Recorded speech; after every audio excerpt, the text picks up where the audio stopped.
Hey everybody, I'm Jax. Space. We just figured we'd tell you where we were today. Basically Allentown, Pennsylvania, right? The Lehigh Valley Mall. What's the name of that other mall?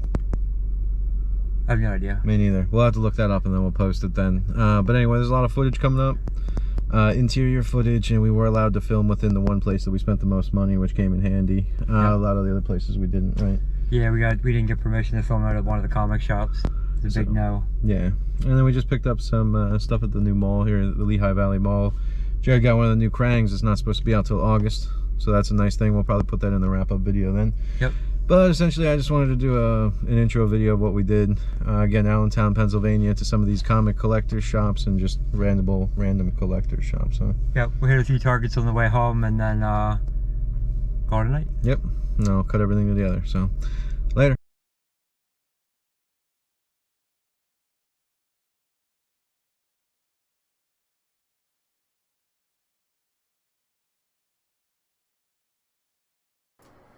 Hi everybody, welcome to Popopolis. This is a tour of the Merchant Square Mall in Allentown, Pennsylvania. And as you can see, it's kind of a nondescript location. We can see the parking lot here just looks kind of like a warehouse. But once you actually go in, this is space right here saying we are approved for video recording within the facility. It's actually not, it almost looks like a flea market, but once you get inside, there's actually a very extensive portfolio of pop figures here that you can see from the video itself. This is one of the end caps here, and we transition right into the shelving units itself here. You can see each shelf has maybe 8 to 10 pops on it, usually one deep. There are a couple 2 deep areas here. They do keep the high-end pops behind glass, so these open shelf pops are commons, but every once in a while, as you can see, we get something that's stickered here, whether that's a Walgreens exclusive that I might not have ever seen, or I actually like Gar Saxon there. I've not had that one because they've not made a sticker of it yet, but I'm a big Darth Maul fan, and to know that the Mandalorian armor is matched to Darth Maul, if you've watched the Clone Wars at all, is, you know, I love it. So same aisle here. As you can see, they're kind of spread out a little bit. We have some of the McDonald's there, and you can see Aurra Sing right there, one of the famous bounty hunters from Star Wars. And now we're transitioning directly into the glass case I was talking about. Now here you can see spaces behind me shopping, and you can actually see some of the behind glass pops they have here. Sorcerer Mickey, some of the SpongeBob right there on the top. You can actually see Darth Revan there. I don't have him for my collection. Anakin Skywalker with Sith eyes is over on the left side there, but I can tell you right now that is no longer available. You can actually see the He-Man scented pop there.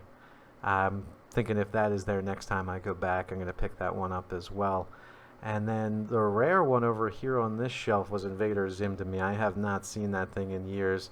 I do have that Rick Chase right there, and you can see there's a set of 3 clowns next to Slipknot. I would not get your hopes up about obtaining those either. Space has that in his current collection. This is more of a view of the entire store. You can see there's a lot of loose action figures here. Howard Stern book, if you catch it in that back right-hand corner there, and some open Ninja Turtle figures up top here. Really what I wanted to show you here in this view is the ceiling. Has some weird chairs on it, and really only a little less than half of this store is actually devoted to collectibles, pops, action figures, comics, and everything like that. The rest of the store, as you'll see here, is mainly antiques and other collectibles, and most of these people in here were not shopping for pops with Space and I. There's a little better view of the shelving units on the side. Again, these are filled with commons as well as stickered pops. You can actually see the Wampa up there. I almost got that Lard Lad from The Simpsons up top there as well. I've never seen it in store, but at $30, it really wasn't too bad. As you can see on Homer there, if you caught him as you walk by, everything's 50% off, so all the prices are marked up double. We have some Mandalorian pops there, and I will say the red one in there is no longer there either. That is in my collection to go with the black and red model I have of Boba Fett. Both come in a hard stack. It's hard to pass that up sometimes. So as you can see, Space is still looking at his purchase right there, and as you can walk by here, there's actually a tub of loose pops. I just wanted to get a view of this. I'm not interested in loose pops myself, neither is Space. We're big box people. But if there's anything of interest, obviously it's dumped into that pack there. And you can kind of see just a roundup of the glass here. From the long view, we have the set of Ninja Turtles there, as well as Deadpool's anniversary or birthday. And then once we move back into the back here, you can see they have 10 inches. Neither Space nor I tend to collect the 10-inch. They take up a lot of room. I do have one Mandalorian 10-inch. That is mainly because it was a gift. But as you rotate around the aisles here, you can see some of the Art Collection Star Wars Target exclusives up top there. And very much up top there are the further 10 inches. There is one 10-inch that will be gone, and that is Chucky. Another one added to Space's collection that you can see in the final roundup video. As we walk by, you can see the Simpsons action figures to the right, as well as some Star Wars Episode 3 action figures. I did look for Hank Scorpion amongst the Simpsons action figures, and unfortunately it was unsuccessful. If anyone watching this has a Hank Scorpion Simpsons figure, as you can see on the right there, I am looking for only that figure, so let us know. As you can see some of the stickered exclusive 10 inches up top. And as we rotate around, we have some Ghostbuster memorabilia, some Chia Pets of Jack Skellington, and then more of a view of the overall store before we pop into the next section here. Note the Chubs there, the Chubs Chase from Happy Gilmore will also be missing. Congratulations, Space, on that one. As we leave the store, you can see it's an extensive hallway here. Not much in it right now, but at the other end of the hallway is another store. Not so many pops, more flea market type stuff. And to the right over here is actually an auction place. So you can walk in here and they have various items that you can put a bid on. We were most interested, obviously, in the collectibles, so we made our way down here. Have not seen a Bowflex in quite some time. That is a Bowflex out front there. And there's the auction room itself. And this is after we left that other store. You can see Space there with his hands full of hundreds of dollars worth of pops. Well worth each of the purchases, I might add.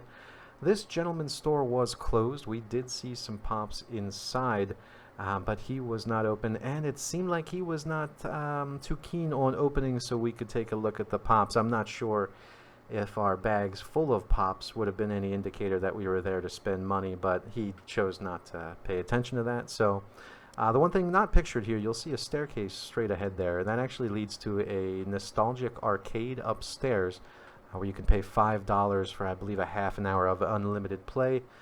Space and I were there specifically looking for pops, so we skipped the arcade this time. Some of the machines themselves were a little more dated than I wanted to. Had they had a Terminator 2 arcade machine, I probably would have spent the afternoon there, but they did not, unfortunately. As we're stepping out here, you can actually see the building is not very... I mean, you would not be able to tell this is a collection store at all. It looks like a warehouse. To the right path there is a church, actually. And as I turn around here, you can see Welcome to Merchant Square Mall. Parking lot, not very busy at all. This was on a Sunday, mind you, so perhaps it's not too busy. And you can actually see Space here loading up the Popmobile here full of the day's wares. So as we transition here, we actually made a stop at a Target. And, you know, I thought this was a nice little sunset to capture on the GoPro, but specifically why we included this footage is you can actually see an individual cut Space off on the road here and then cut directly in front of him to go over to this exit right here. So that was a bit of a fun thing, and I just wanted to record this gentleman at the sunset, kind of called him out for cutting Space off on the road as we're going about 70 here. So we did make it to the target of destination here. As you can see, we're pulling up into the parking lot. Kind of busy for a Sunday, and frankly, neither of us had ever been to this location before. I am not sure where it is. It is outside of Whitehall somewhere. We did not go in being optimistic about finding anything. It was more just a stop along the ride home so that we could see if they were stocked with anything. So as with every Target you will see us go through, I normally stop in the toy section first just in case there's anything that's been laid up there that should go in the pop section but is not. And sometimes you'll catch, you know, X-Men figures or Star Wars figures in the aisles themselves. Maybe new employees or something like that are just throwing them in there. But really, the meat of this is back in the pop section beyond the books and DVDs. And that is where you will see Space making a beeline right here. Note the empty basket. There are some pops on this Marvel display in the middle. Neither of us collect the new wrestling pops from Marvel, so we kind of glanced over that. Note that people were buying Blu-rays there. I have not seen that in quite some time. Just imagine everybody got their stuff digitally. And you will see how excited Space is immediately here upon seeing the hard stack Mickeys that were just sitting there. There were 3 left. We did get all 3. And you can see Master Splinter behind there. That is a Target exclusive. Well, now I know Space collects the Turtles figure, so he picked that up for his collection along with Krang that was obtained at an FYE in the Lehigh Valley Mall where we were doing the opening at. You can see there the McDonald's McNuggets Scuba Pop. They had a bunch of those, and they also have a bunch of the Andy sumo wrestler figures that no one seems to want. If you watch closely here, you can actually see the red Mandalorians hidden behind the 3rd shelf up in the very back. Someone must have either known what they had and tried to hide them back there, or maybe just an employee got some of the new ones in and threw them back in there. Credit to Space, though, because I would have completely disregarded them. At this point, I was like, wow, we scored those hard stacks.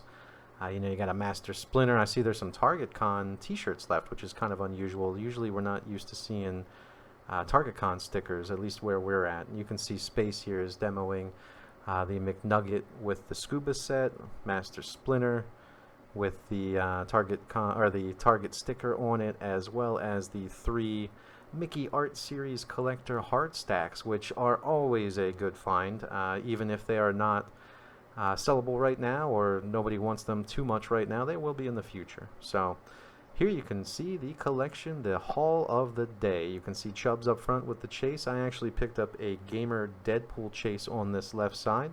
The new Krang is up top. That thing is not supposed to be out until August. The date today is the May the 16th, so a little early. You can see the Cherry Coke pop back there. Now, at that point, Hot Topic had buy one, get one 50% off, which is why you will see Homer Snowplow as well. So, that's just a bit of a wrap up there. I appreciate everyone joining us today. I'll throw something on the end here so it's not just my voiceover during blackness, but just wanted to say we really appreciate you watching. We plan on doing a lot more of these. Our thought was that we're doing it anyway. We might as well put it online, and then we can have a Whatnot auction as well as an eBay store.